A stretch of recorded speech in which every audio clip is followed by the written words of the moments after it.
യാതൊരു അറിയിപ്പുമില്ലാതെ ഇടയ്ക്കിടയ്ക്ക് ചൊവ്വ സ്പിന്നിംഗ് മില്ല് റെയിൽവേ ഗേറ്റ് അടച്ചിടും. ഇതാണ് ഇവിടെയുള്ള ഉദ്യോഗസ്ഥരുടെ പ്രധാന ഹോബി. പണി കിട്ടിമടുത്ത നാട്ടുകാരൊടുവിൽ 18ാമത്തെ അടവ് പുറത്തിറക്കി. പിന്നെ സമൂഹ മാധ്യമങ്ങളിൽ ട്രോൾ പൂരമായിരുന്നു.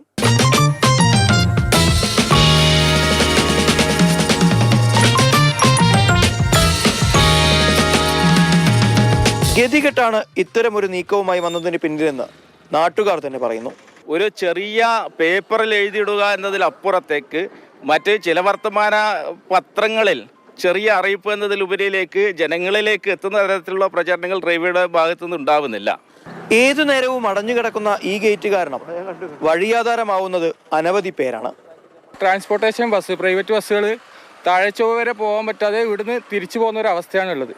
അപ്പം താഴെച്ചൊവ്വക്ക് നിന്ന് തിരിച്ച് ഈ ബസ്സിലേക്ക് കയറുന്ന ആൾക്കാർക്ക്, കണ്ണൂർ ടൗണിലേക്ക് പോകുന്ന ആൾക്കാരും സ്കൂൾ കുട്ടികളും അങ്ങനെയുള്ള ആൾക്കാർക്ക് വളരെയേറെ ബുദ്ധിമുട്ടുള്ളൊരു കാര്യം. ബസ്സുകൾ ഇവിടുന്ന് വളച്ചു പോകുന്നതാണ്. ഇനിയെങ്കിലും ഒരു മേൽപ്പാലം പണിയാനുള്ള നീക്കം അധികൃതരുടെ ഭാഗത്തു നിന്നുണ്ടാവണമെന്നാണ് ഈ നാട്ടുകാരുടെ അപേക്ഷ. മാതൃഭൂമി ന്യൂസ്, കണ്ണൂർ.